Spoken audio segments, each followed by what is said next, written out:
Je vous salue. Je n'ai pas eu l'occasion de saluer les frères et les sœurs, donc je vous salue. Amen. Hein?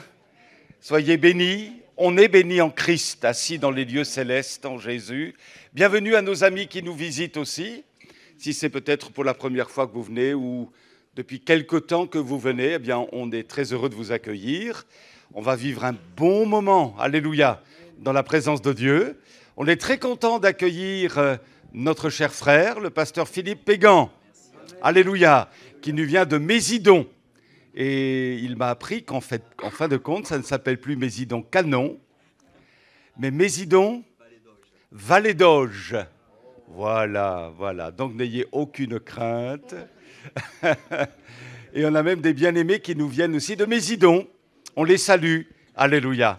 On va laisser la place maintenant au témoignage qu'on a l'habitude de projeter. Et ensuite, on va laisser la place à nos bien-aimés qui vont nous introduire, nous conduire dans la louange. Est-ce que vous êtes venus pour louer le Seigneur ?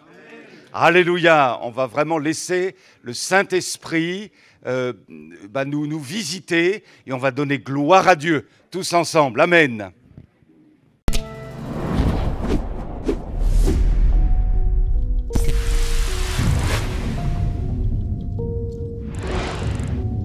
Mes parents ont divorcé quand j'étais jeune, mais ça ne m'a pas posé plus de problèmes que ça. Mais vers l'âge de 15 ans, j'étais en pleine crise d'adolescence et j'avais besoin de vraiment la présence de mon père. Et mon père, quand j'allais chez lui, tout se passait bien. Dès que je partais de chez lui, il m'oubliait complètement. Et ça créait en moi un profond sentiment d'abandon, de mal-être en fait. Par la suite, mon père a eu un petit garçon avec sa nouvelle femme, que j'ai beaucoup aimé parce que c'était vraiment le petit frère que j'ai pas eu. Et ce petit garçon a malheureusement eu une tumeur au cerveau qui a duré pendant 2 ans, et à l'issue duquel il est mort. Il est mort à l'âge de 5 ans, et ça, je n'ai pas supporté de voir la souffrance de cet enfant. Je vivais ça vraiment comme une injustice venant de la part de Dieu. Pour oublier cette douleur que j'avais à l'intérieur de moi, je me suis réfugié dans la boisson. Je me suis mis à boire assez régulièrement, jusqu'à presque le coma éthylique. Quelque temps après, j'ai aussi connu le cannabis. Quand je revenais un petit peu, entre guillemets, sur Terre, les problèmes étaient toujours là, ils n'étaient pas résolus. Et tout cela a fini par créer en moi une dépression qui m'a conduit à 2 tentatives de suicide. J'ai passé quelques temps à l'hôpital.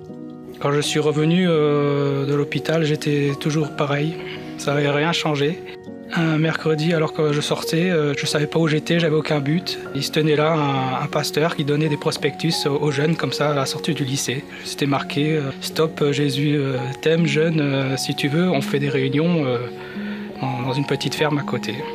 Puis j'ai demandé à la personne, je veux bien, mais comment on s'adresse à Dieu, je ne sais pas quoi. Et la personne m'a dit, simplement le prier, et tu verras, il te répondra. Le soir, quand je me suis couché, j'ai prié, j'ai dit simplement, écoute, Dieu, maintenant, j'en peux plus, il faut absolument que tu m'aides parce que j'ai pas de but, je sais pas où aller, et un jour ou l'autre, je vais y passer. J'avais fermé les yeux pour prier, j'ouvre les yeux et Dieu m'a donné une vision à une partie de l'enfer. Et j'ai surtout ressenti la perdition, la détresse des âmes qu'il y avait autour. Il m'a fait bien comprendre que si je continuais comme ça, j'allais dans cet endroit-là. Alors j'ai été à cette réunion. J'ai senti l'amour de Jésus qui est venu sur moi et qui m'a inondé d'une paix que j'avais jamais connue.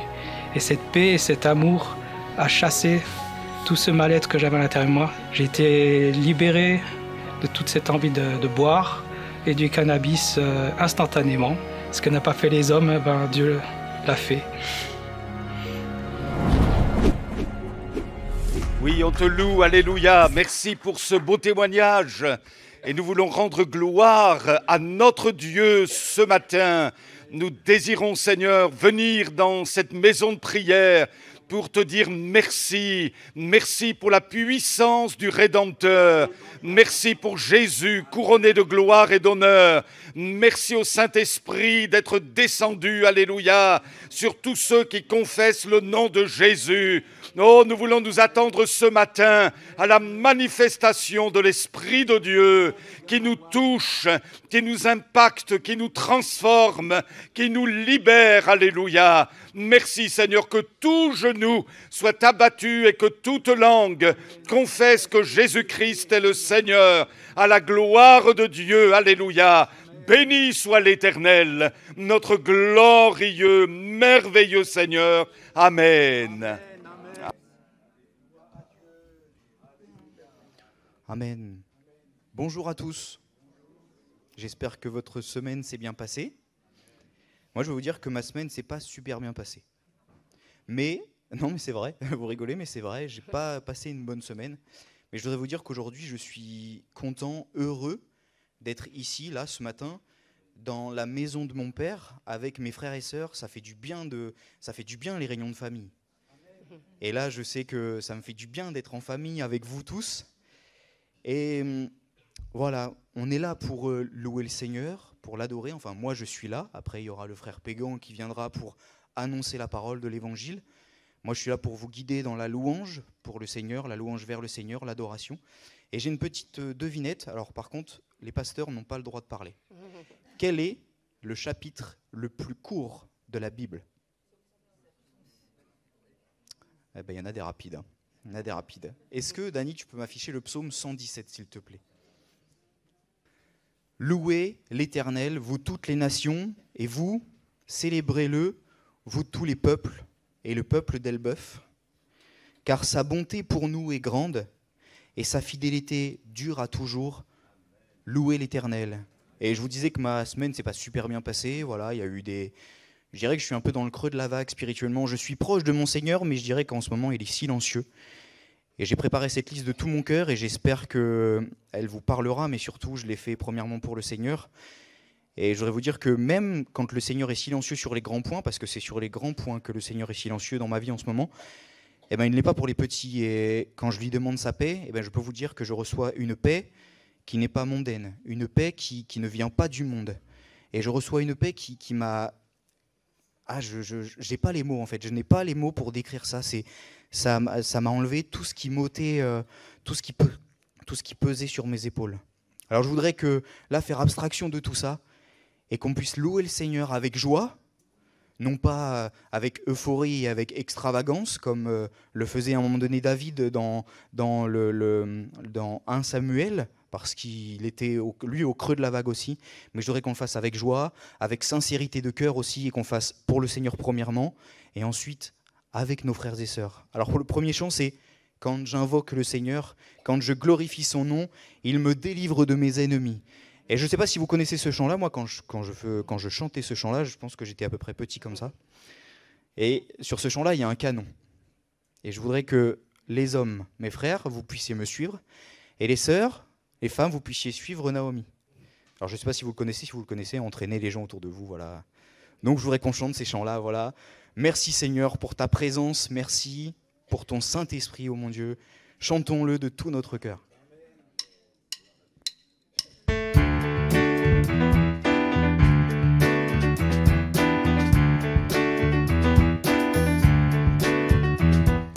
Quand j'invoque le Seigneur, quand je glorifie son nom, il me rend vainqueur de mes ennemis. Il est vivant, béni soit le rocher, que le Dieu de mon salut soit exalté. Il est vivant, béni soit mon rocher, que le Dieu de mon salut soit exalté.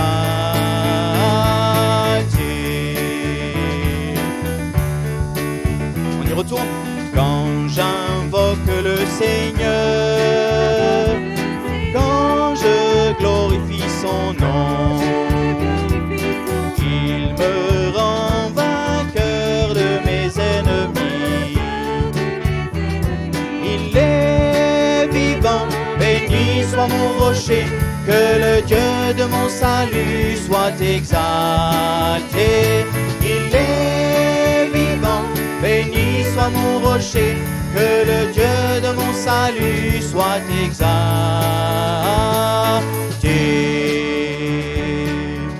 Encore une fois. Quand j'invoque le Seigneur, quand je glorifie son nom,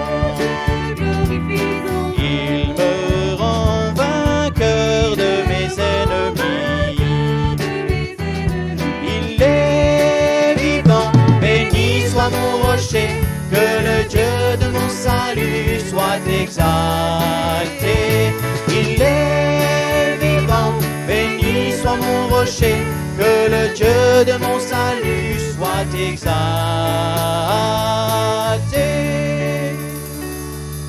Amen. Amen. Seigneur, ouvre les yeux de nos cœurs. Amen.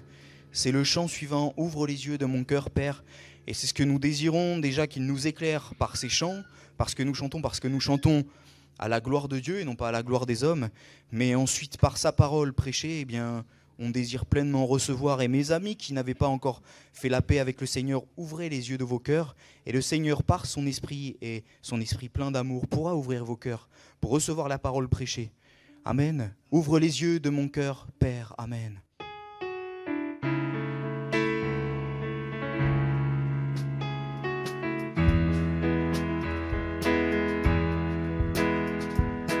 Ouvre les yeux de mon cœur, Père. Ouvre les yeux de mon cœur. Je désire te voir. Je désire te voir. Ouvre les yeux de mon cœur, Père. Ouvre les yeux de mon cœur. Je désire te voir. Je désire te voir. Élevé au plus haut des cieux, rayonnant de l'éclat de ta gloire, répands ton amour, ta force, alors que nous chantons, tu es saint. Ouvre les yeux de mon cœur. Ouvre les yeux de mon cœur. Ouvre les yeux de mon cœur. Je désire te voir. Je désire te voir. Ouvre les yeux de mon cœur. Ouvre les yeux de mon cœur, Père.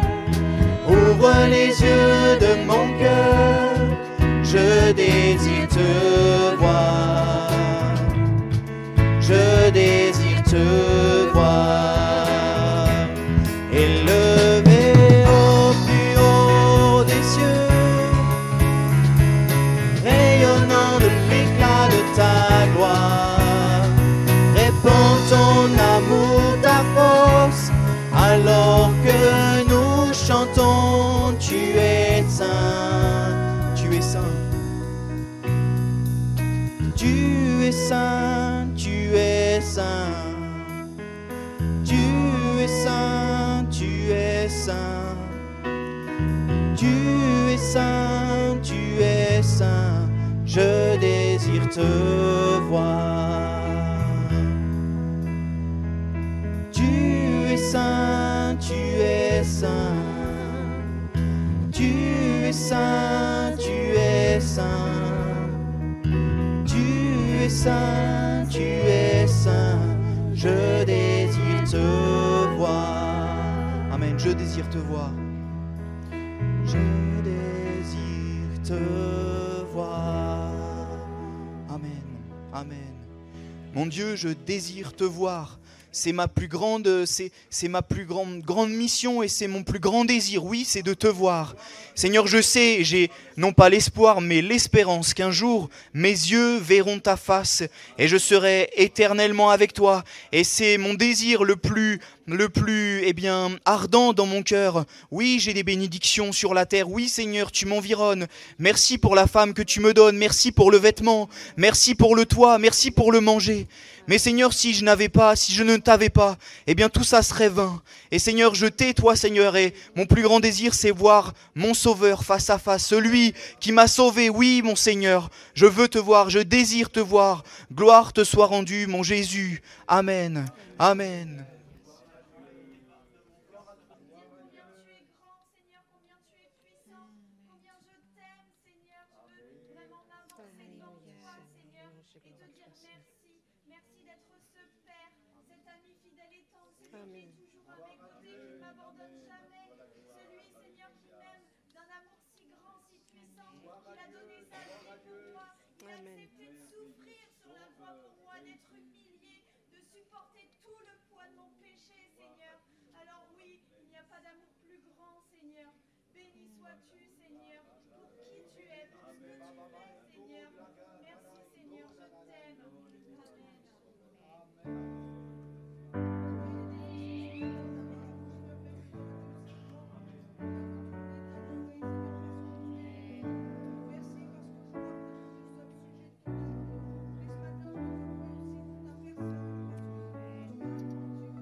C'est vrai que nous chantons le Seigneur Tout-Puissant, Roi des Rois, et je ne néglige pas du tout ça, et c'est vrai, il reviendra, et ça c'est une chose certaine, qu'il reviendra en tant que Roi des Rois, Seigneur des Seigneurs, pour ôter tout le mal de la terre.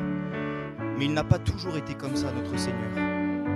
Il a été, comme le dit la parole, il a été livré tel un agneau livré à la boucherie. Il a été serviteur, il est né sur cette terre d'une vierge, mais il n'est pas arrivé en tant que dictateur, en tant que roi autoproclamé. Il est venu en tant que serviteur, il ne s'est pas imposé. Et ce que nous allons chanter, c'est toutes les misères du Seigneur, ce que le Seigneur a subi sur la croix. Mais il n'a pas subi pour le plaisir de Dieu, mais il l'a subi pour nous, pour que nous soyons pardonnés de nos péchés et que nous puissions vivre en lui et à la fin le revoir quand il reviendra nous chercher. Et ce que nous voulons chanter, c'est l'agneau de Dieu, parce que Jésus a été l'agneau de Dieu, sans tache ni défaut, livré à la boucherie, livré à la croix. Et il ne faut pas négliger ça, il faut se rappeler ça, que oui, le Seigneur est notre roi, notre Seigneur, mais il a été serviteur, il a été mis plus bas que terre, si je puis dire. Alors je voudrais qu'on puisse le chanter, puisque ton cœur a connu la misère, puisque tes larmes ont coulé. Même le Seigneur sur la croix a crié « Abba, Père, Elohim, Elohim, lama sabachthani ». Ça veut dire « Pourquoi, Père, tu m'as abandonné ?» Le Seigneur a ressenti même l'abandon de son propre Père. Et ça, comme moi j'ai passé une mauvaise semaine, je sais aussi ce que le Seigneur sait par quoi je passe. Et il compatit, il compatit. Et il est passé par bien d'autres choses, des tentations, et aujourd'hui on peut se recueillir en lui parce qu'il a tout vécu. Il n'a pas, comment dire, nous ne vivons pas ce que le Seigneur n'a pas vécu. Et je voudrais qu'on chante ça, l'agneau de Dieu qui a été livré sur le bois de la croix. Amen. Puisque ton cœur a connu la misère, puisque tes larmes ont coulé, puisque pour nous tu t'es donné, comment ne pas t'adorer? Puisque le ciel s'est privé de ta gloire, puisque le Père a pleuré, puisqu'innocent tu t'es livré, comment ne pas te louer? Comme un sillon de lumière dans le néant de la nuit. Voici les cieux, l'agneau de Dieu, la vérité et la vie. Puisque les mains que les clous ont percées n'ont pas cessé de bénir,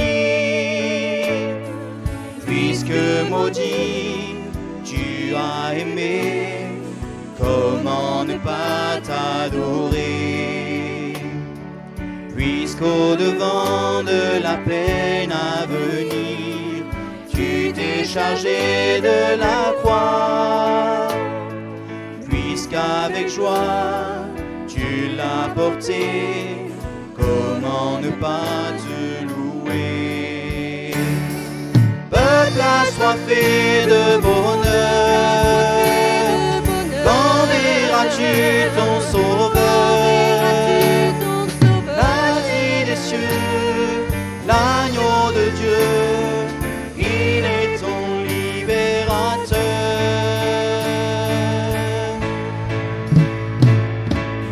À toi le règne, la puissance et la gloire, l'adoration qui t'est due. Prince des cieux, Messie de Dieu, sois exalté, ô Jésus. Prince des cieux, Messie de Dieu, sois exalté, ô Jésus. Amen. Amen.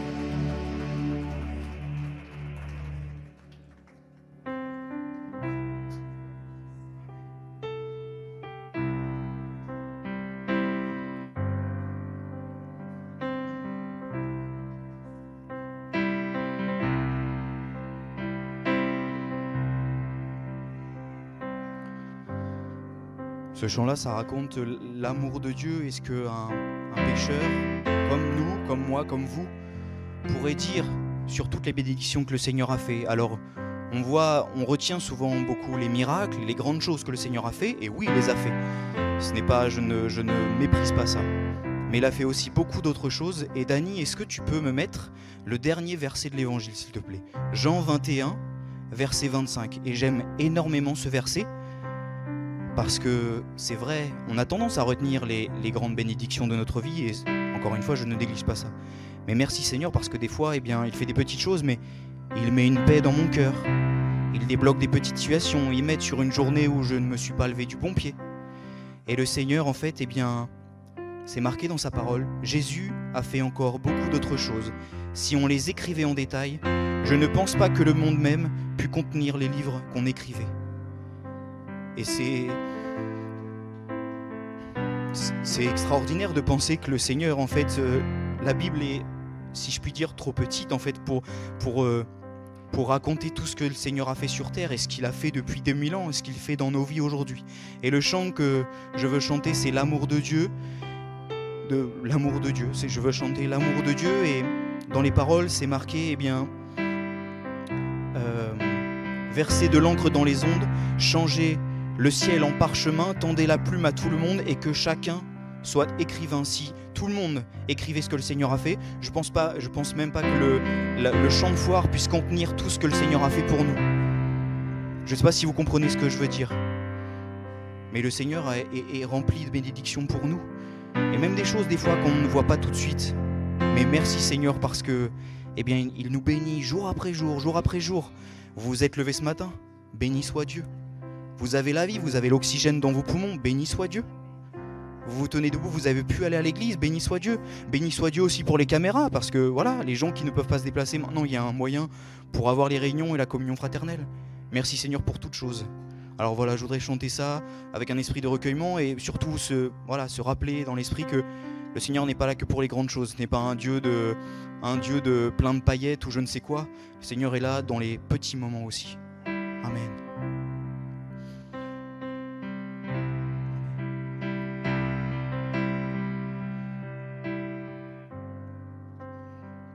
L'amour de Dieu. L'amour de Dieu de loin surpasse ce qu'on peut dire un cœur humain. Il est plus grand que les espaces, même en l'abîme, il nous atteint. Pour le péché de notre monde, Dieu nous donna Jésus, il nous pardonne.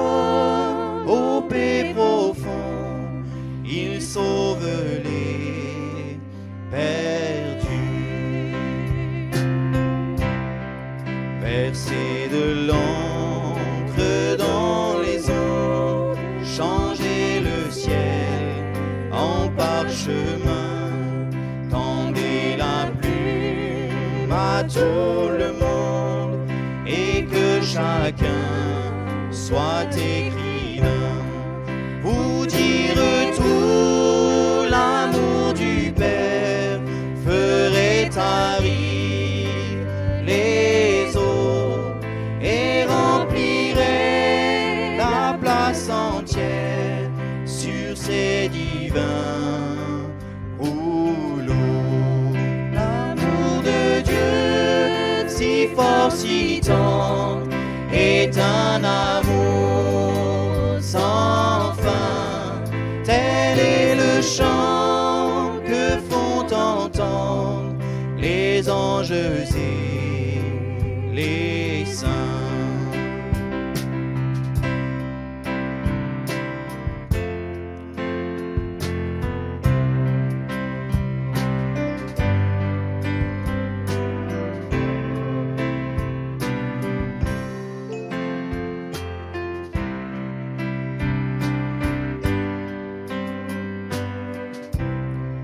Et que le monde un jour chancelle avec ses trônes et ses rois, quand trembleront tous les rebelles, c'est insaisi d'un grand effroi.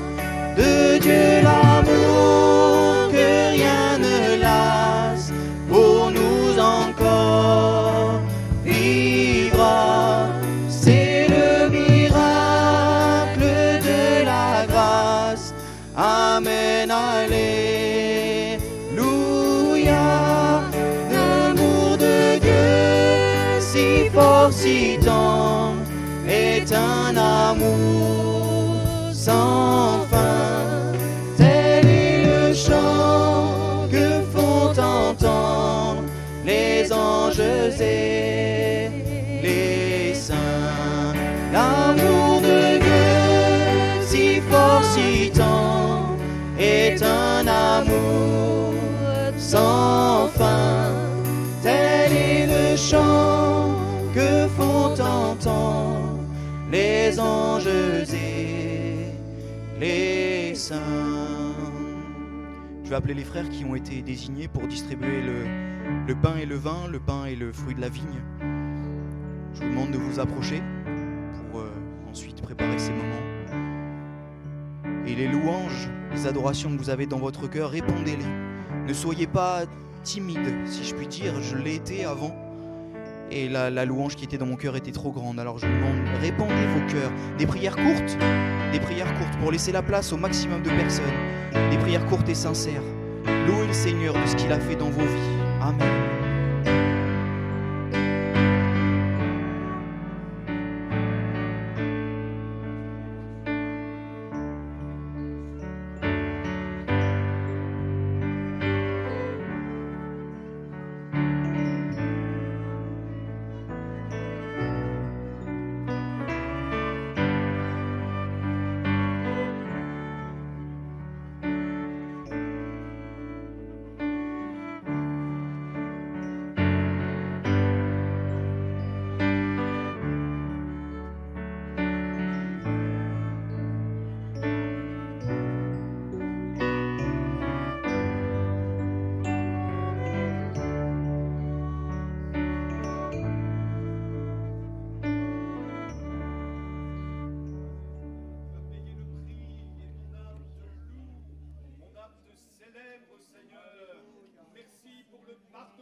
Exalté Seigneur, Amen.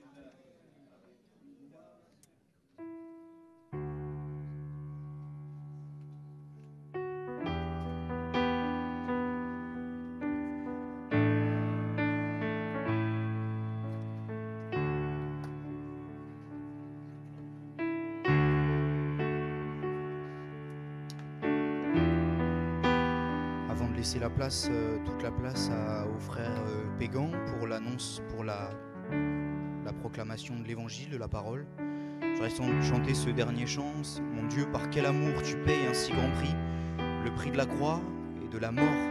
Mais c'est pour nos péchés. Dieu l'a livré pour nos péchés, parce qu'il nous aime. Car Dieu a tant aimé le monde qu'il a envoyé son Fils unique, Jésus-Christ, sur la croix, afin que nous vivions par lui, par la foi. Amen. Mon Dieu, par quel amour tu paies un si grand prix pour moi, pour que je sois libéré.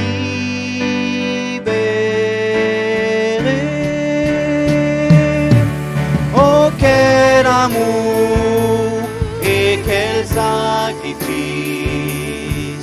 le Fils de Dieu s'est donné. Pour moi il paie et pour moi il meurt. En lui je vis, en lui je vis. Tu meurs abandonné tout seul et méprisé. Le sang ainsi versé coule pour moi. Oh, quel amour et quel sacrifice le Fils de Dieu s'est donné. Pour moi il paie et pour moi il meurt. En lui je vis, en lui je vis. Voici l'amour du Christ viendra comme un torrent laver tout ton péché. Tu vivras. Oh, quel amour et quel sacrifice le Fils de Dieu s'est donné. Pour moi il paie et pour moi il meurt. En lui je vis, en lui je vis,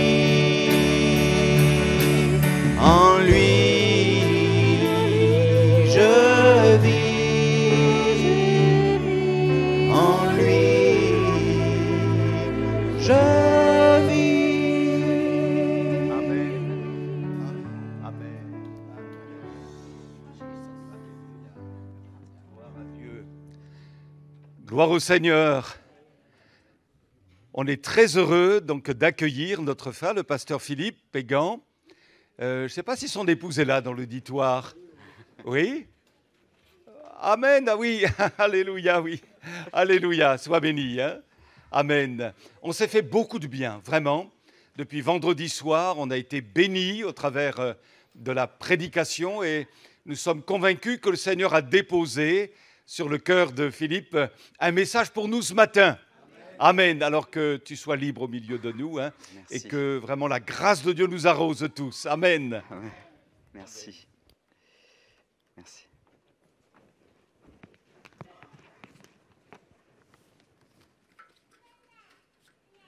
Voilà, voilà, gloire au Seigneur. Est-ce que ça marche le micro? Très, très heureux d'être avec vous ce matin. Il y a ce verset qui venait dans mon cœur que vous connaissez bien, la joie du Seigneur, la joie de l'Éternel est notre force. Et il y a de la joie, il y a de la joie. Jésus est là ce matin. Il est présent par son Saint-Esprit. Merci encore pour l'invitation de votre pasteur Daniel Baudelet, que je suis vraiment content. J'ai passé de bons moments aussi avec Victor, Jacqueline, je les aime beaucoup. Et elle est belle, la famille de Dieu. Je suis heureux ce matin d'être avec des frères et sœurs en Christ. Et oui, je crois que le Seigneur a déposé une parole de Dieu dans mon cœur pour vous, mais bien plus, je crois que Dieu a déposé quelque chose dans vos cœurs à tous ce matin. Que le désir de Dieu, c'est de vous bénir. Que vous repartiez de ce lieu avec quelque chose de plus du Seigneur. Amen. Alors ce matin, nous restons sur le thème de la vie chrétienne victorieuse. Ton Dieu ordonne que tu sois puissant. Littéralement, ton Dieu. Est-ce que Dieu est ton Dieu? Ça commence par là. Ton Dieu, ta force, sois fort. Il est évident que dans la Bible, Dieu veut pour chacun de ses enfants une vie de victoire. Il suffit d'ouvrir une Bible, de lire et de voir que la volonté de Dieu, le désir de Dieu pour ses enfants est une vie de victoire. Vous n'êtes pas appelés à marcher dans la défaite, mais dans la victoire de Christ. Nous disions samedi matin que pour vivre la vie chrétienne victorieuse, donc c'est la suite de samedi matin, on a tous besoin du Saint-Esprit. J'ai besoin du Saint-Esprit. Tu as besoin du Saint-Esprit dans ta vie. Sans le Saint-Esprit, la vie chrétienne est impossible. La victoire n'est possible qu'avec notre collaboration avec le Saint-Esprit. Et la Bible nous parle de la communion, de la koinonia avec le Saint-Esprit. Dans 2 Corinthiens 13, 14, que la grâce du Seigneur Jésus-Christ, l'amour de Dieu et la communion, la koinonia avec le Saint-Esprit soit avec vous tous. C'est dans cette communion avec le Saint-Esprit, dans cette collaboration avec le Saint-Esprit que vous allez remporter des victoires. Parce que Dieu est votre force. Parce que Dieu est le Dieu de victoire. Une des caractéristiques du Saint-Esprit, c'est qu'il ne s'impose pas à notre vie.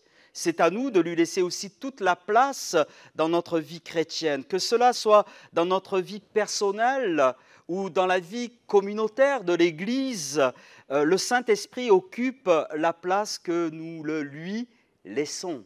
Et je crois que ce matin, c'est le désir de vos cœurs de laisser toute la place au Saint-Esprit. C'est à nous de chercher sa présence. C'est à nous de le laisser agir dans nos vies. Avant d'aller plus loin, si vous n'étiez pas là samedi, c'est important aussi de faire quelques rappels. N'oublions pas que le Saint-Esprit est une personne. C'est plus qu'une puissance. C'est plus qu'une force.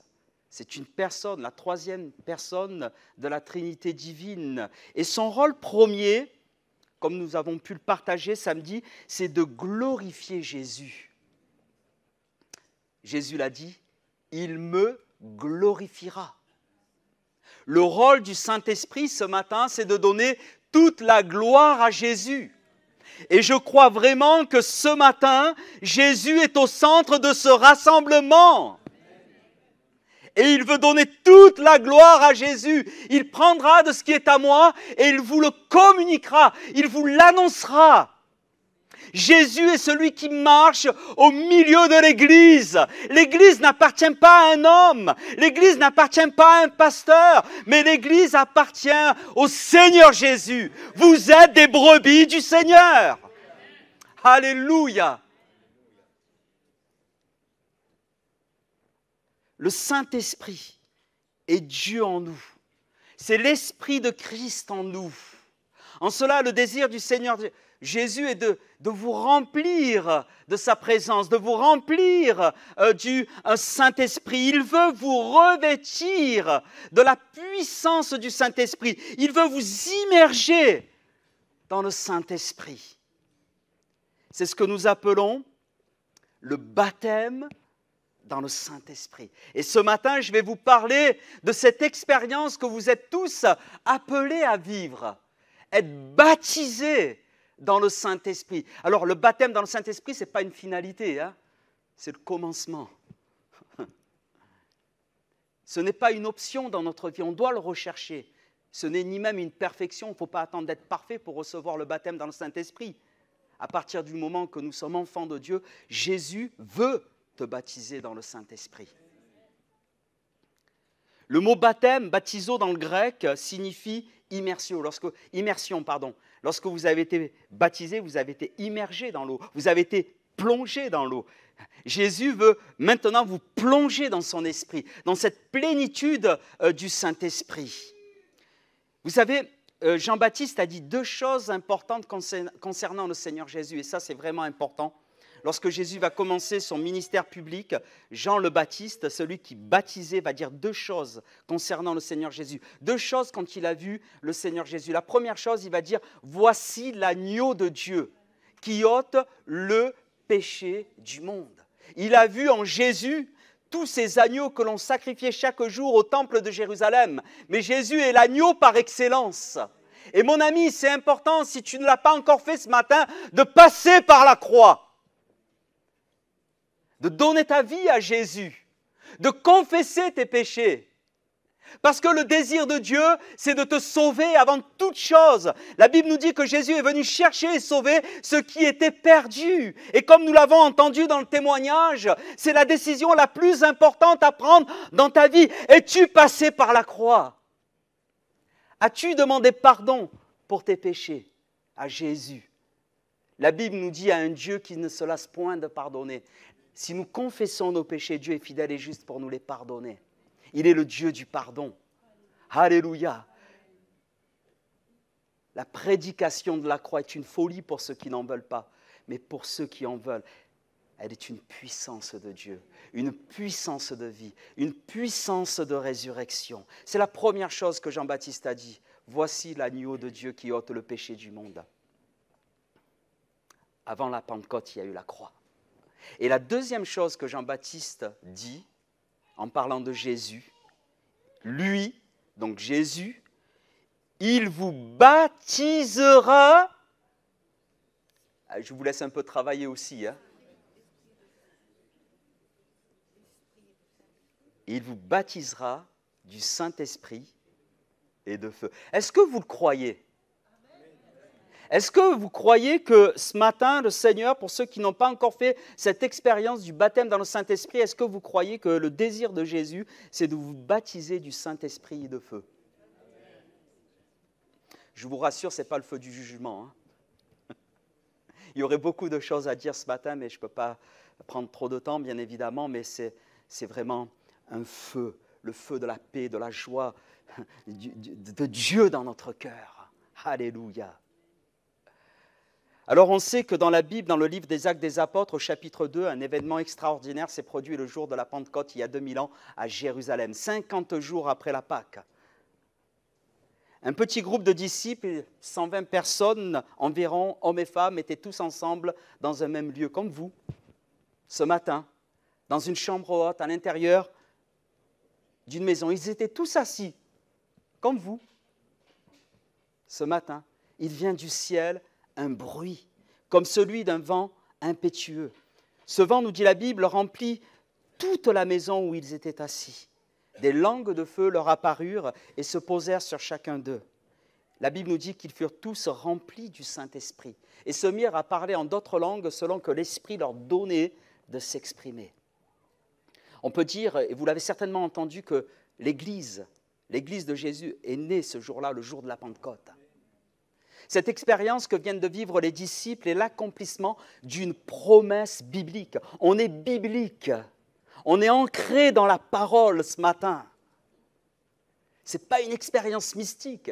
c'est une doctrine biblique où Dieu disait qu'il viendrait un temps où il répandrait son esprit sur toute chair, sur ses serviteurs et sur ses servantes.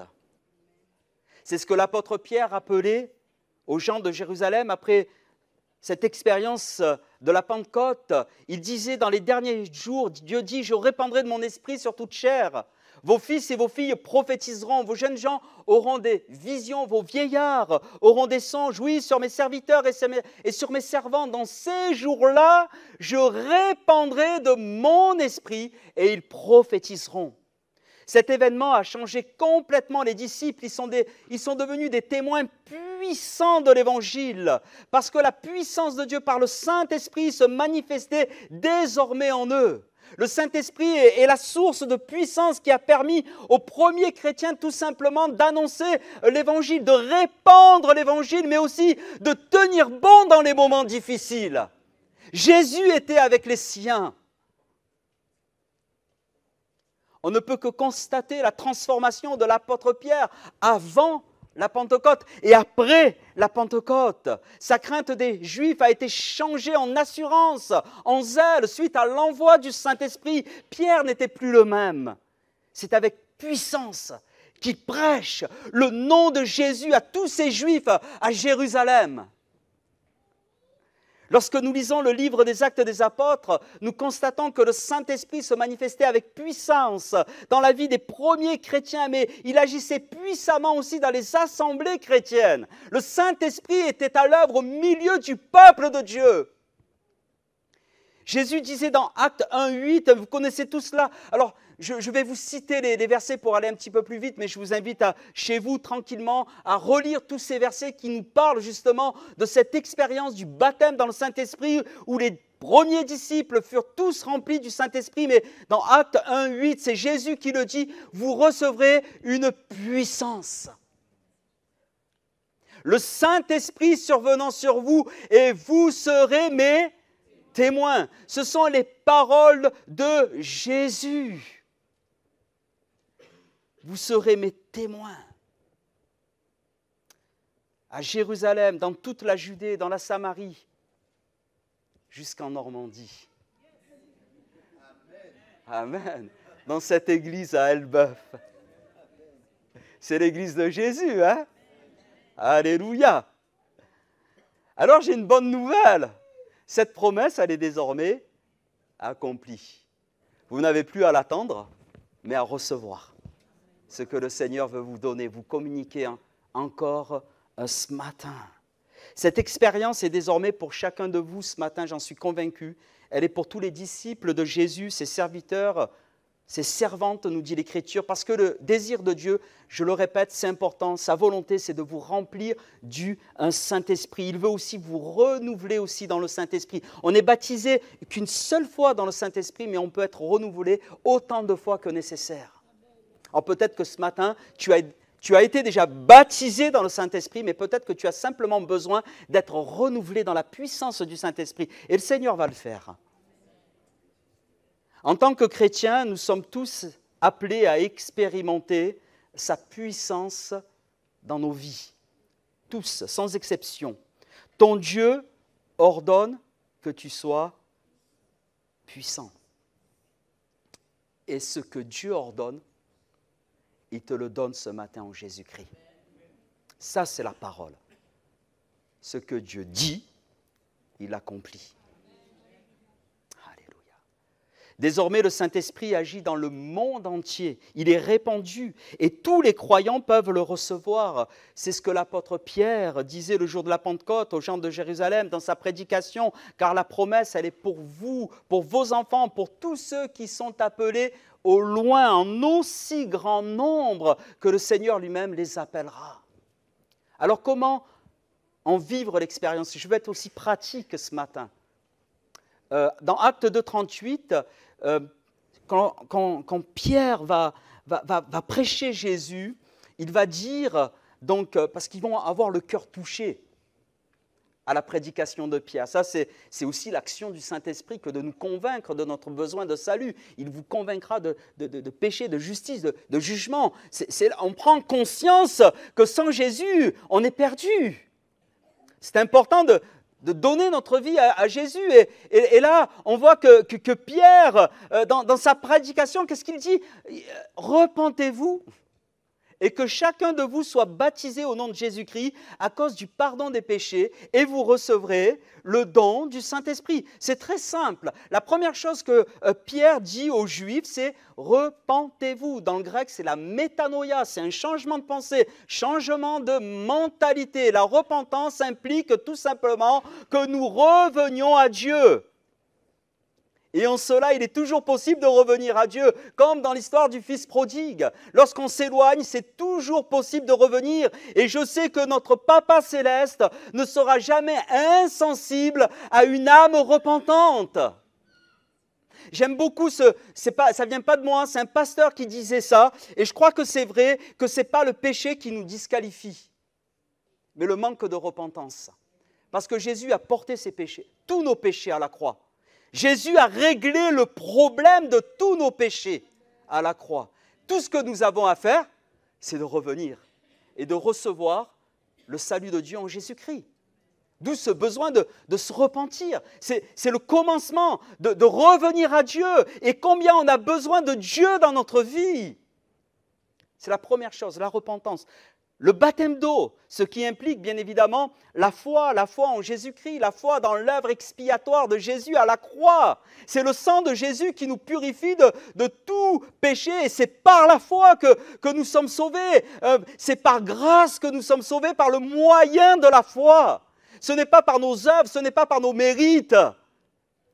C'est simplement recevoir par la foi ce que Jésus a fait pour chacun de nous, parce que lorsqu'il est mort sur cette croix, il pensait à toi.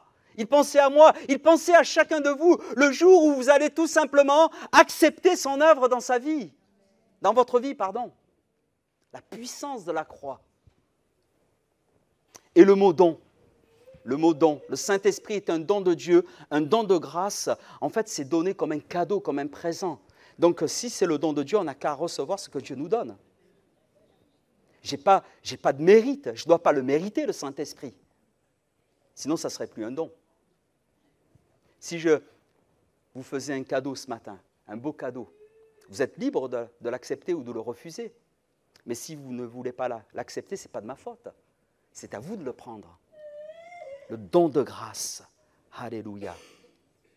Alors, cette démarche conduit bien évidemment le pécheur repentant à vivre une première expérience que nous appelons tout simplement la nouvelle naissance. C'est ce que nous avons partagé aussi samedi matin. On a voulu aussi établir les fondements pour aller un petit peu plus loin. Ce matin, c'est Jésus qui disait à cet homme qui s'appelait Nicodème, si un homme ne naît d'eau et d'esprit, il ne peut entrer dans le royaume de Dieu. On ne rentre pas dans le royaume de Dieu parce que nous avce une étiquette religieuse. Ce n'est pas ainsi que ça fonctionne. On a besoin de passer par une naissance spirituelle. Et Jésus le dit, ce qui est né de la chair est chair, mais ce qui est né de l'esprit est esprit. Ne t'étonne pas que je t'ai dit qu'il faut que vous naissiez de nouveau.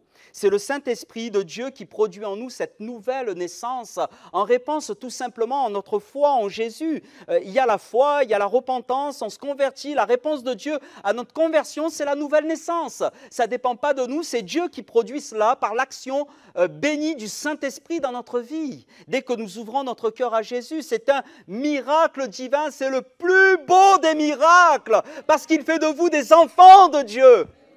Alléluia! Vous êtes des fils et des filles de Dieu en Jésus-Christ. Ça, rien que ça, c'est merveilleux, hein? Alléluia.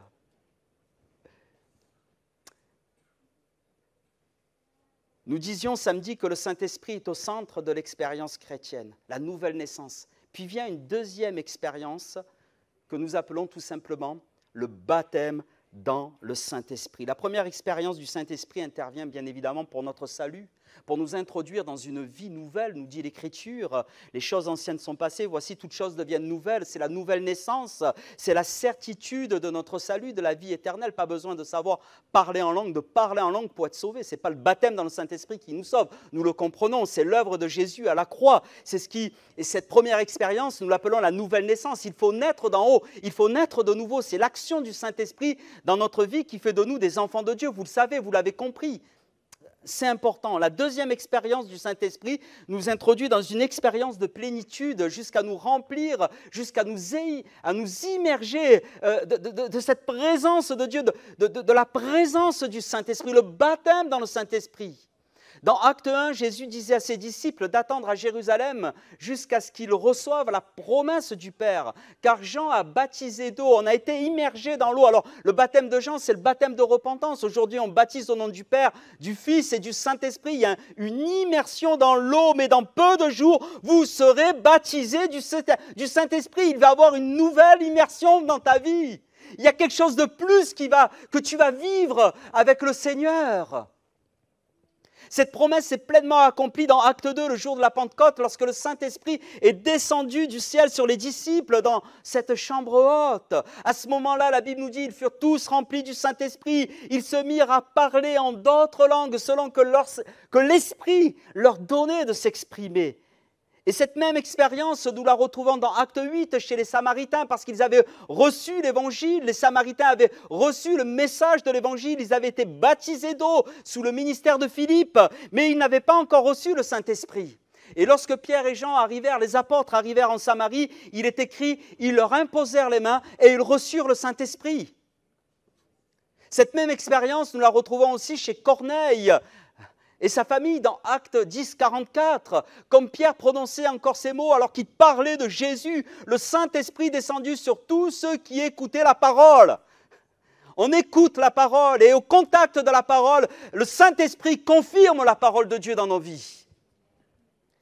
Tous les fidèles circoncis qui étaient venus avec Pierre furent étonnés de ce que le don du Saint-Esprit était aussi répandu sur les païens, car ils les entendaient parler en langue et glorifier Dieu. Cette même expérience, nous poursuivons, nous la retrouvons également dans Acte 19.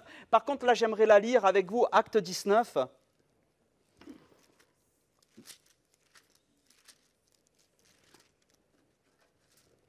Acte 19, verset 1er. Ce qui est intéressant, alors je ne me souviens plus exactement combien d'années, mais nous sommes déjà à plusieurs années après Acte 2. Hein. D'accord ? Cela signifie que l'expérience, elle s'est quand même reproduite après Acte 2. Hein.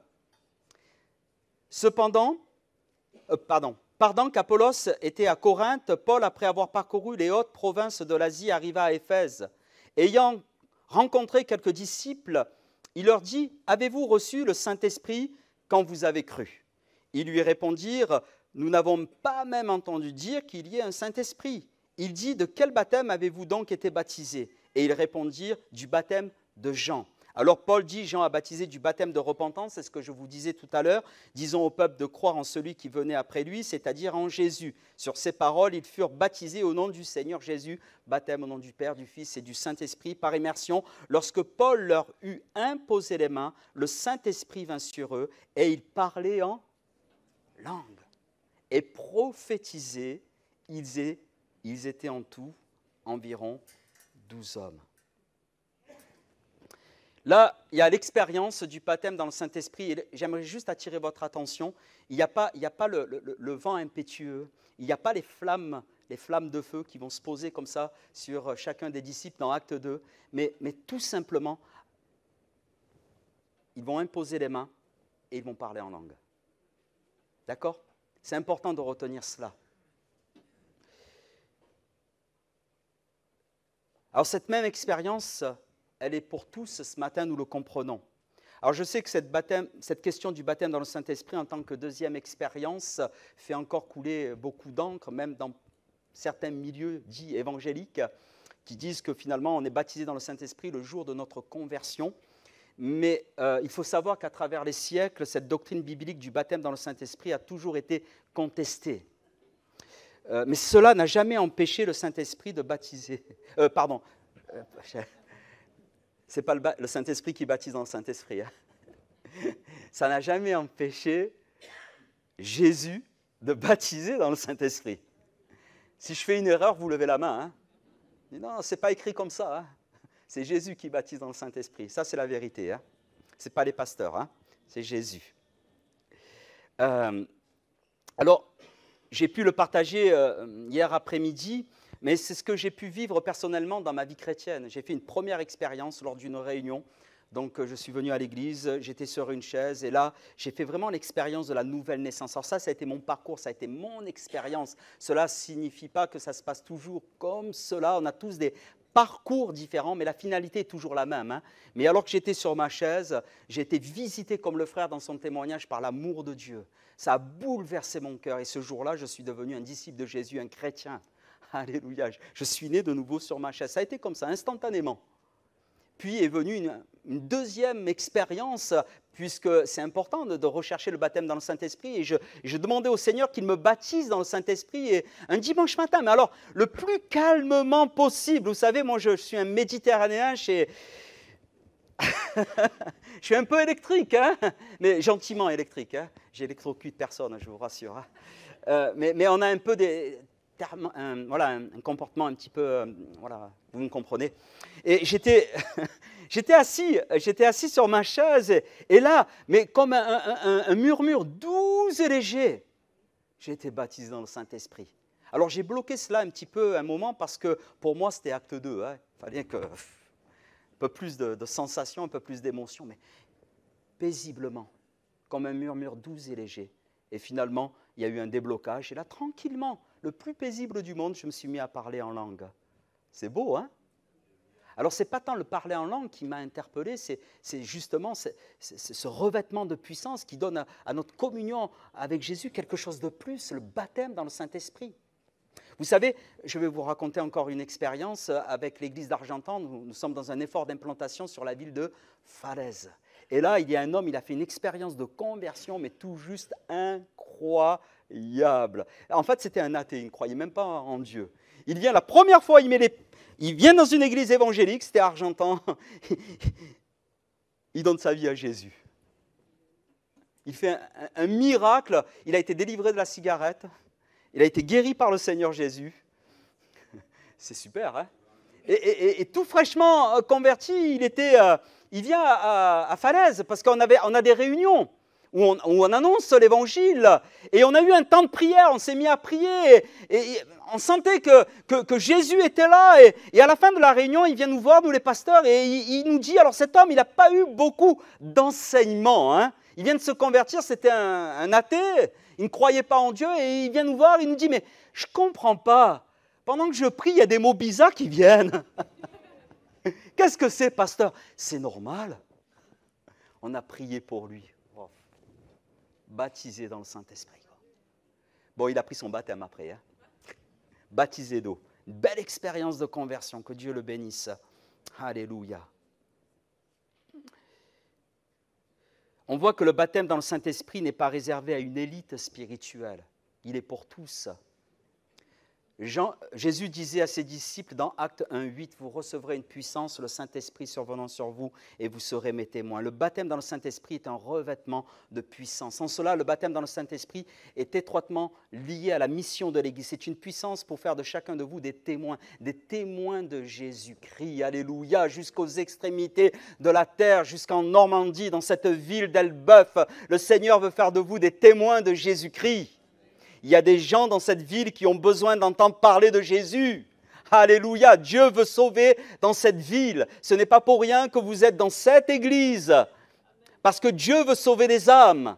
C'est la mission de l'église que d'annoncer le nom de Jésus, que Jésus sauve, que Jésus guérit, que Jésus baptise dans le Saint-Esprit, qu'il revient.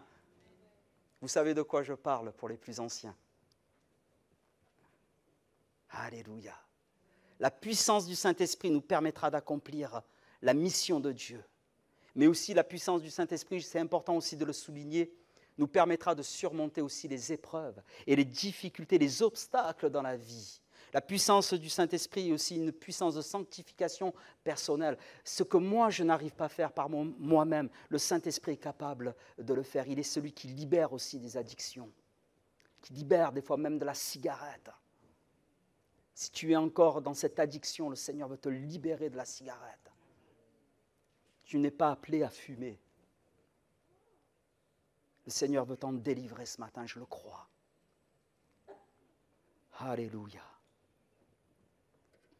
En cela, chaque chrétien peut expérimenter la puissance surnaturelle de Dieu dans sa vie. Ce n'est pas une question d'âge. Une autre expérience, j'en ai quelques-unes. Hein. Je suis allé voir un frère, donc il venait d'Afrique, du Congo. Il était dans sa famille, et sa famille, c'est une famille de l'église de Mésidon. Et j'ai pu aller le visiter. Et en fait, il fait partie d'une église évangélique, mais non charismatique, c'est-à-dire non pentecôtiste. Et on discute un petit peu, il me dit clairement, moi je suis venu, je veux être baptisé dans le Saint-Esprit. Il essayait de joindre des églises pentecôtistes. Et je lui dis, mais vous savez, Mésidon, c'est une église pentecôtiste. Ah bon? Et là, je lui explique ce qu'est le baptême dans le Saint-Esprit. J'ai prié pour lui simplement. Et là, rempli du Saint-Esprit. Baptisé dans le Saint-Esprit. Alléluia. Même si le signe premier du baptême dans le Saint-Esprit est le parler en langue, je crois qu'il est important de ne pas réduire cette expérience du baptême dans le Saint-Esprit qu'à l'expérience du parler en langue. On ne recherche pas le parler en langue que pour parler en langue. On recherche le baptême dans le Saint-Esprit parce que dans notre cœur, il y a un feu qui brûle pour Jésus. Parce qu'on aime Jésus. On veut le glorifier, on veut lui donner toute la gloire ce matin. Ce n'est pas seulement le fait de parler en langue, d'accord? On ne recherche pas le parler en langue pour nous-mêmes, mais pour glorifier le nom de Jésus. Le parler en langue n'est qu'un signe, et l'important dans la vie de l'esprit, c'est toujours d'en vivre la réalité et la profondeur dans notre vie chrétienne, dans notre relation, dans notre union avec le Seigneur Jésus, et aussi dans nos relations les uns avec les autres. C'est super important, parce que ma relation avec Dieu m'introduit toujours dans une bonne relation avec mes frères et sœurs. Et s'il y a dysfonctionnement, ça peut être compliqué. Vous comprenez, hein? C'est important la communion fraternelle. Hein? Avant d'être en communion avec le Saint-Esprit, la koinonia, il persévérait dans la communion fraternelle. Hein? C'est pour ça que j'aime l'Église. Parce que je me sens en famille. Alléluia. On ne peut pas séparer la puissance du Saint-Esprit à celui qui la donne, c'est-à-dire Jésus. Comment vivre cette expérience? Jésus disait, pour moi c'est un verset clé, « Si quelqu'un a soif, qu'il vienne à moi et qu'il boive. Celui qui croit en moi, des fleuves d'eau vive couleront de son sein, comme dit l'Écriture. » Il dit cela de l'Esprit qui devait recevoir ceux qui croiraient en lui. Premièrement, il faut avoir soif. Il faut le vouloir. Dieu ne nous donnera pas ce que nous ne voulons pas. Donc la première chose, c'est de le vouloir. Est-ce que vous qui n'avez pas encore été baptisés dans le Saint-Esprit, certainement qu'il y a quelques frères et sœurs, est-ce que vous avez soif de le vivre, d'en faire l'expérience? Oui. Vous ne répondez plus là. Là, j'ai eu un beau moment de solitude sur l'estrade. Amen. Voilà, le Seigneur va aussi te renouveler dans le Saint-Esprit. Hein? Alléluia. Deuxièmement, vous l'avez compris, il faut venir à Jésus. C'est lui qui baptise dans le Saint-Esprit, il est le donateur. Demandez-lui tout simplement de vous baptiser dans le Saint-Esprit. Demandez à Jésus de vous remplir du Saint-Esprit. Lorsqu'on s'approche et qu'on prie pour ceux qui ont soif de recevoir le baptême dans le Saint-Esprit, demandez-le à Jésus. Ouvrez votre bouche. Seigneur, remplis-moi du Saint-Esprit ce matin. Baptise-moi d'esprit et de feu. Alléluia. Et troisièmement, qu'ils boivent. Dans le grec, le mot boire signifie au sens figuré recevoir dans l'âme ce qui sert à la rafraîchir, à la fortifier, à la nourrir jusque dans la vie éternelle. Des fleuves d'eau vive couleront de son sein, littéralement de son ventre, de ses entrailles. Et là, j'attire votre attention de l'intérieur vers l'extérieur, de son sein, de ses entrailles, parce que vous avez déjà reçu l'Esprit de Dieu. C'est un remplissage de l'intérieur vers l'extérieur. Ne vous attendez pas à ce que quelque chose vienne comme ça un petit peu sur vous. Vous avez reçu déjà le Saint-Esprit. Il est là, vous êtes enfant de Dieu. C'est un remplissage de l'intérieur vers l'extérieur. C'est ce que Jésus enseigne. Il est important de comprendre que le baptême dans le Saint-Esprit est une immersion de l'intérieur vers l'extérieur. En tant que chrétien, le Saint-Esprit vit en vous. Il est déjà en vous, n'en doute pas. C'est ce que Paul rappelait, vous êtes le temple du Saint-Esprit. Vous êtes une habitation de Dieu en esprit. ne peut être baptisé dans le Saint-Esprit que ceux qui ont reçu déjà l'Esprit de Dieu. Bien évidemment, si vous venez pour être baptisé dans le Saint-Esprit et que vous n'avez pas encore donné votre vie à Jésus, ça risque d'être un petit peu compliqué. Par contre, vous pouvez donner votre vie à Jésus et recevoir immédiatement aussi le baptême dans le Saint-Esprit. Le Jésus nous étonne parfois, hein. Nous, on est des fois dans nos cases à nous, mais Jésus, il fait ce qu'il veut. De toute façon, il est le donateur, hein. Ce n'est pas les pasteurs qui baptisent dans le Saint-Esprit, vous l'avez compris, c'est Jésus, hein. Moi, avec toute ma volonté, je ne peux baptiser aucune personne du Saint-Esprit, hein. C'est Jésus qui baptise. Et cela arrive... Alors, j'ai noté, cela arrive que des croyants aient de la difficulté à vivre cette expérience du baptême dans le Saint-Esprit. On voit que parfois, il y a des chrétiens qui sont nés de nouveau, ils ont le Saint-Esprit, ils ont soif, mais il y a comme un blocage. Et lorsque cela arrive, il ne faut surtout pas se décourager. C'est super important. Il est important de ne pas laisser le doute s'installer quant à cette promesse de Jésus. C'est la foi. C'est par la foi. On sait que le doute dans notre vie chrétienne peut agir aussi comme un blocage spirituel et nous empêcher tout simplement de recevoir la promesse du baptême dans le Saint-Esprit, le doute.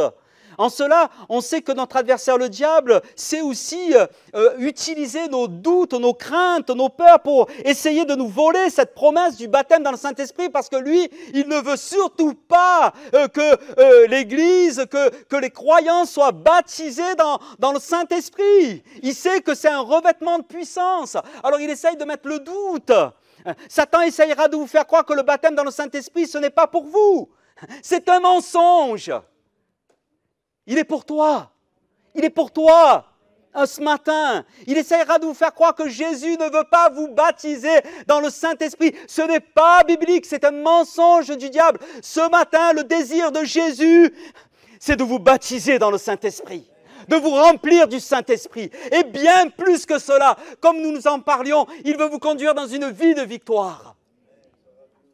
Il essaiera de vous faire croire que vous n'êtes pas assez bien, pas assez prêt, pas assez spirituel pour recevoir le baptême dans le Saint-Esprit, mais c'est un mensonge. Ce n'est pas une question de perfection. Les disciples n'étaient pas parfaits, hein.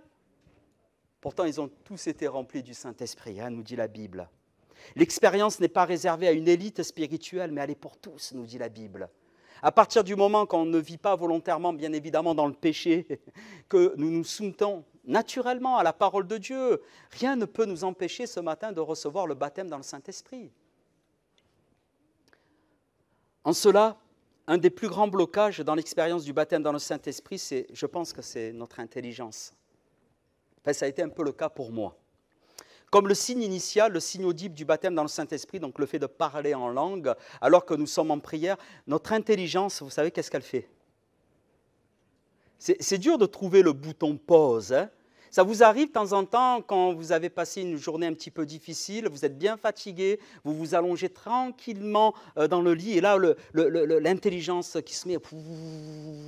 Et là, vous n'arrivez pas à dormir, hein, et vous essayez de trouver le bouton pause, on veut arrêter, hein. Voilà, l'intelligence qui se met trop à travailler, hein. Et cela peut bloquer cette expérience du baptême dans le Saint-Esprit. Alors, comment puis-je parler en d'autres langues? Humainement, ce n'est pas possible, hein. Moi, je ne connais qu'une langue et encore, j'ai un petit peu de mal avec mon français. Mais d'autres langues. Alors, en Jésus-Christ, nous disions que le Saint-Esprit, il demeure en chacun de nous. Lorsque nous sommes en prière, lorsque nous louons et adorons le Seigneur, lorsque nous recherchons tout simplement le baptême dans le Saint-Esprit, en fait, Jésus baptise dans le Saint-Esprit. Dans ces moments de recherche, l'Esprit de Dieu en vous, en fait, quand on est là, vous inspirera des mots, des syllabes. Et lorsque ces mots arrivent là, de l'intérieur vers l'extérieur sur votre langue, même si vous ne les comprenez pas, et vous n'allez pas les comprendre de toute manière, dans une attitude de foi, dites-les. Commencez pas à mettre votre cerveau en fonction, j'analyse ce que je vais dire. Ce sont d'autres langues, des langues que tu n'as pas apprises.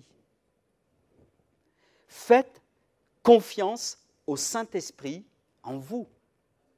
Faites-lui confiance. Ces mots que le Saint-Esprit vous inspirera, ils ne viennent pas de votre chair, de notre nature charnelle. Vous ne pouvez pas les comprendre avec votre intelligence, mais vous pouvez néanmoins les prononcer avec votre langue. Votre intelligence ne peut pas capter ce que vous dites, mais vous pouvez les prononcer avec votre langue. Très souvent, le blocage vient qu'au moment d'exprimer avec notre langue les mots, les syllabes que le Saint-Esprit nous inspire dans ces moments-là, en fait, nous n'utilisons pas notre organe vocal, hein. On n'utilise pas notre langue. Et on reste parfois la bouche fermée ou on continue à prier avec notre intelligence. Il est important que nous comprenions que le Saint-Esprit ne parlera pas à votre place. D'accord? C'est à vous de prononcer les mots que le Saint-Esprit vous inspire. Votre langue ne va pas se mettre à bouger, à parler toute seule. Hein? C'est à vous d'exprimer les mots, les syllabes que le Saint-Esprit vous inspirera. Vous n'êtes pas spectateur, mais acteur de la chose. Hein? Alors moi, je ne sais parler qu'une langue, mais je sais que dans cet auditoire, il y a des personnes qui ont la capacité de parler plusieurs langues, mais ils ne se mettent pas à parler anglais, espagnol, italien ou autre chose, n'importe comment, désordonné. Hein? La personne décide à un moment de parler, je vais parler anglais, parce qu'il y a peut-être des anglais dans le... Voilà, je vais me faire comprendre, alors je vais choisir de parler italien. Mais le Saint-Esprit, c'est la même chose finalement. C'est moi qui décide de prononcer les mots que le Saint-Esprit m'inspire. Et le Saint-Esprit ne parlera pas en langue à notre place. Lorsque vous êtes baptisé dans le Saint-Esprit, vous ne perdez pas le contrôle de votre langue. Au contraire, vous êtes conscient de tout ce que vous dites, mais c'est en esprit que vous exprimez ces mots. C'est la même expérience que Acte 2, ils se mirent à parler en d'autres langues selon que l'Esprit, le Saint-Esprit en eux, leur donnait de s'exprimer. Les mots viennent de l'Esprit de Dieu, mais c'est à nous de les prononcer. Vous ne parlerez jamais en d'autres langues si vous attendez que le Saint-Esprit le fasse à votre place. C'est à vous d'utiliser votre langue pour exprimer les mots, les syllabes, que dans ce moment-là, le Saint-Esprit va vous inspirer dans ce temps de recherche du baptême dans le Saint-Esprit.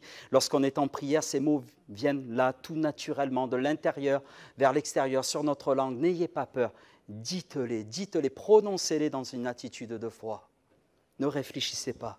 Lorsque nous parlons en langue, nous prononçons avec notre langue tout simplement le mot, les syllabes que le Saint-Esprit nous inspire.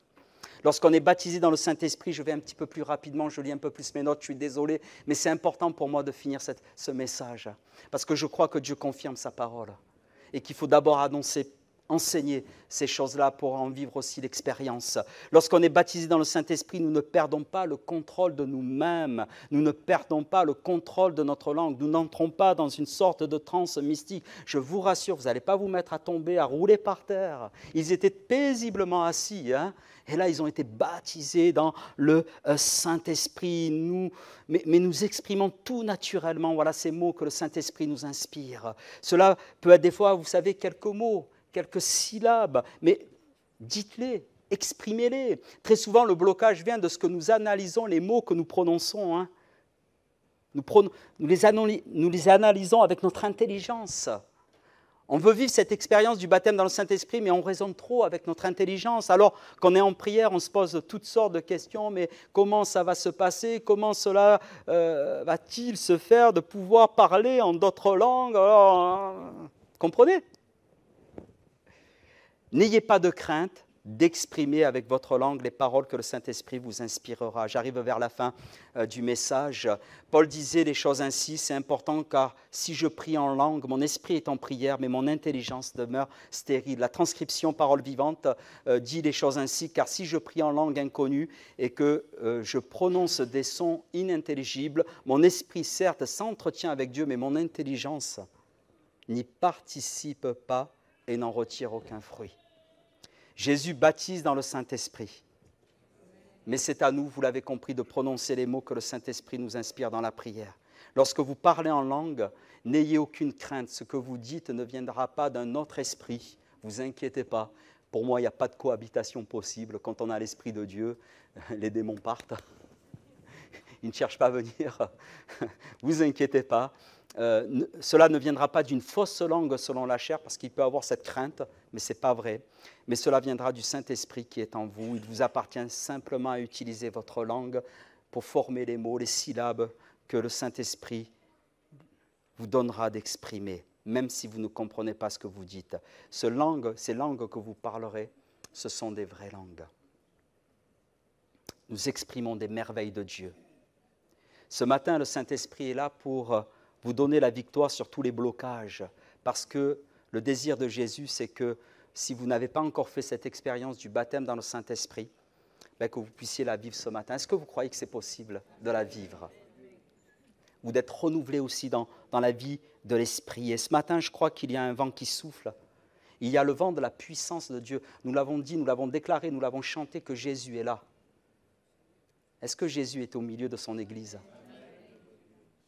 Et je crois vraiment à l'action bénie du Saint-Esprit. N'ayez aucune crainte ce matin.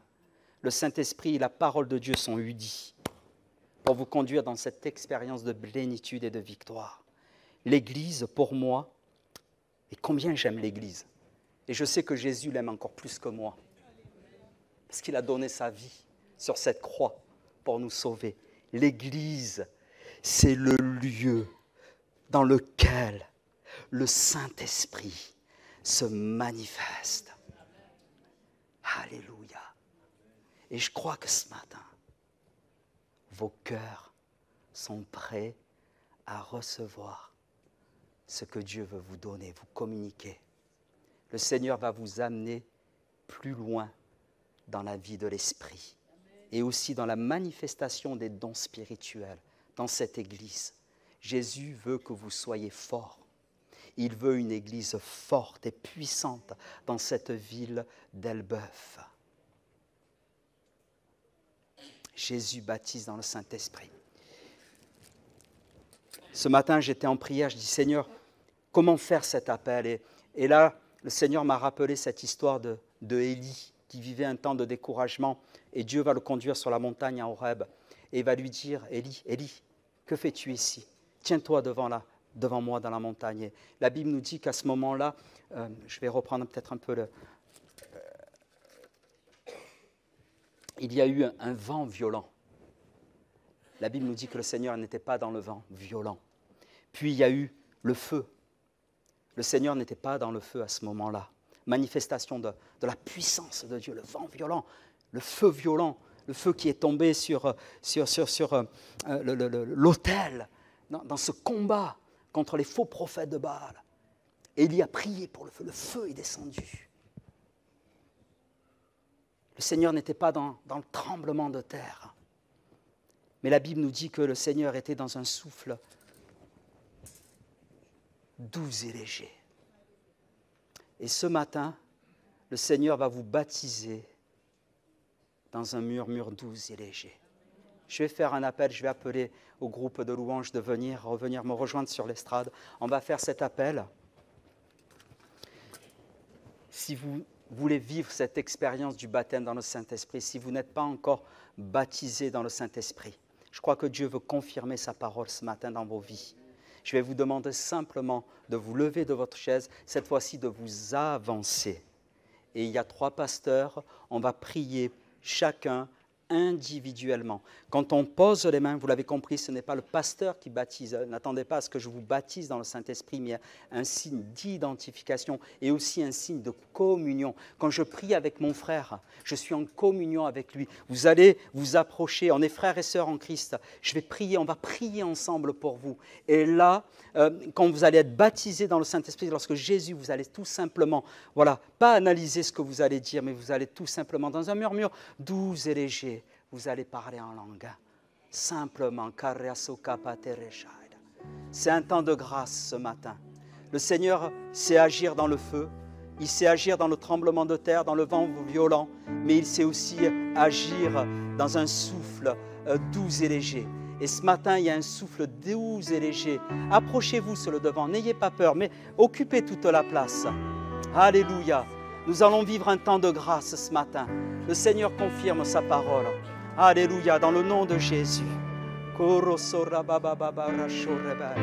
Voilà le frère Daniel, le frère Victor, vous allez prier aussi.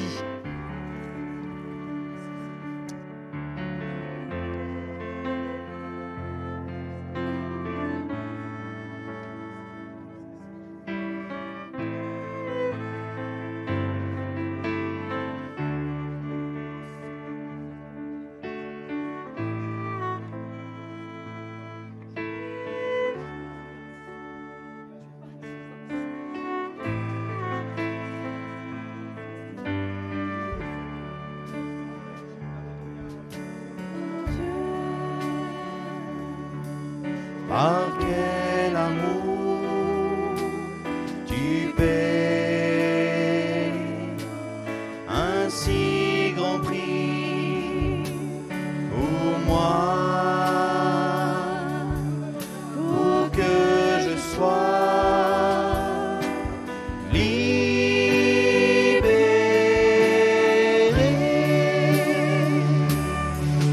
Oh, quel amour et quel sacrifice le Fils de Dieu s'est donné. Pour moi il paie et pour moi il meurt. En lui je vis, en lui je vis. Tu meurs abandonné,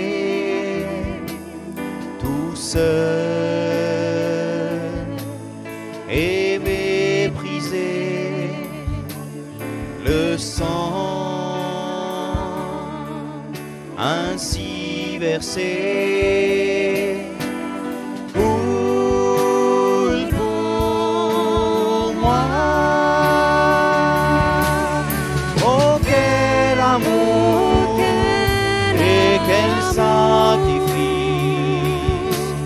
le Fils de Dieu s'est donné. Pour moi il paie et pour moi il meurt. En lui je vis,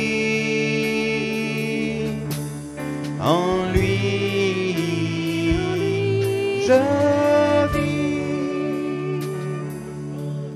Voici l'amour du Christ viendra comme un torrent lavé tout ton péché. Tu vivras. Oh, quel amour et quel sacrifice le Fils de Dieu s'est donné. Pour moi il paie et pour moi il meurt. En lui je vis, en lui je vis, en lui je vis, en lui je vis.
ce qu'en peut dire un cœur humain. Il est plus grand que les espaces, même en l'abîme, il nous atteint. Pour le péché de notre monde, Dieu nous donna Jésus, il nous pardonne aux paix profondes, il sauve les perdus.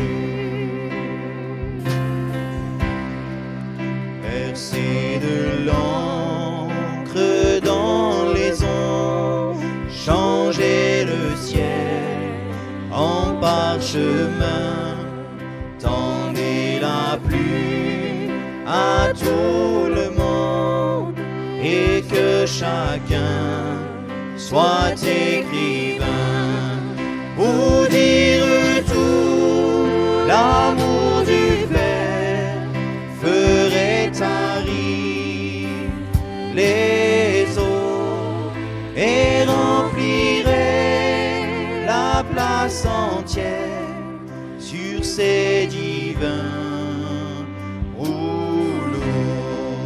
L'amour de Dieu, si fort, si tendre, est un amour sans fin. Tel est le chant que font entendre les anges et les saints.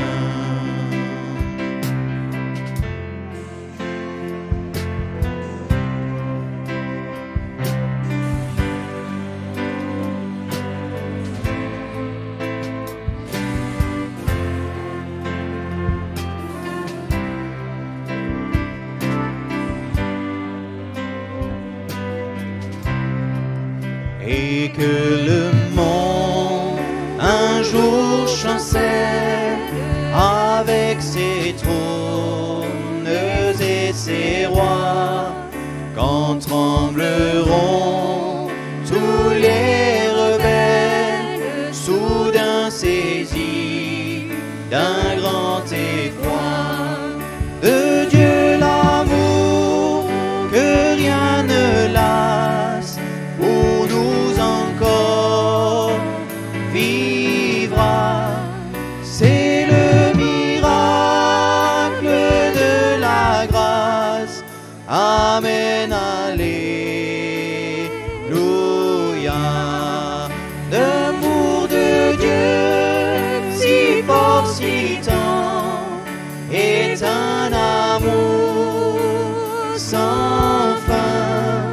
Tel est le chant que font entendre les anges et les saints.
Merci Seigneur. Je veux que ma vie soit remplie. Je veux que ma vie soit remplie. Je veux que tout mon être soit rempli du Saint-Esprit. Je veux que tout mon être soit rempli du Saint-Esprit. Comme une prière, je veux que ma vie soit remplie. Alléluia. Oh Jésus. Alléluia. Qu'on soit rempli du Saint-Esprit, chacun pour notre part. Alléluia. Oh, descends Seigneur. Alléluia. Immerge-nous dans l'Esprit de Dieu. Alléluia Jésus. Saint-Esprit.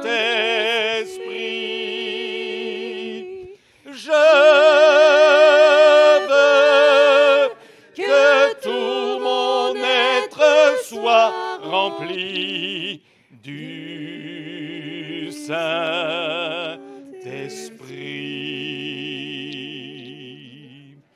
Amen. Gloire à Dieu. Vous pouvez reprendre place et béni soit le Seigneur pour ces moments qu'on a vécus. Et c'est formidable parce que, vous voyez, il y a des traces de larmes là, je les vois, elles brillent. C'est formidable, hein? On vient devant Dieu, j'ai envie de dire, c'est peut-être un terme inapproprié, mais on se lâche. On se lâche. Et c'est important, et ce que a rappelé notre frère, eh bien, vous savez, nos églises de Pentecôte en ont besoin. Vraiment, vraiment. Et le nom nous importe peu qu'on mette sur une église de Pentecôte, quoi que ce soit, si on n'en vit pas la réalité. Vous comprenez? Que Dieu nous soit en aide, amen, et soyez encouragés. Et si vous n'avez pas sur le champ expérimenté cette manifestation extérieure, visible, audible du parler en langue, rassurez-vous, paniquez pas, ça va venir. Alléluia, très simplement, au cours de cette semaine, moi je crois, on croit les frères et tous ceux qui ont prié pour vous, que vous avez été remplis, que le Saint-Esprit, eh bien, puisque nous avons demandé, est venu, qu'il vous a rempli, il faut maintenant que vous le laissiez agir. Alléluia. Alors, nous allons passer à quelques annonces. Y a-t-il des amis visiteurs? On vous bénit. Vous levez la main. Voilà, on vous bénit, hein, soyez les bienvenus au milieu de nous. Et dimanche, alors on l'avait fait pour la fête des mamans dimanche dernier. Vous vous souvenez de ça? Non, pas dimanche dernier, dimanche, il y a 15 jours, je ne sais plus quand exactement, dernier. Et puis, voilà, donc fête des papas dimanche prochain. J'ai à cœur, alors, fuyez pas les hommes, hein, mais j'ai à cœur de vous parler, quoi. Vraiment, vraiment, vraiment. Et j'ai reçu ça sur le cœur, je ne sais pas pourquoi. J'ai quelque chose à dire, quoi. Voilà. Donc, gloire à Dieu. Alors, mesdames, vous êtes aussi invitées. Voilà. Et on va se faire du bien ensemble. D'accord? Voilà. Et vraiment, moi, je crois que Dieu, je ne vais pas prêcher maintenant, rassurez-vous, mais veut des hommes. Les femmes de dire Amen. On va en parler, mais voilà, on va en parler. Des hommes de Dieu dans l'Église, alléluia, dans toutes les églises, vraiment. Amen. Eh bien oui, tu peux dire à ton voisin, à ta voisine, soyez bénis. Bon retour à chacun. Amen. Merci.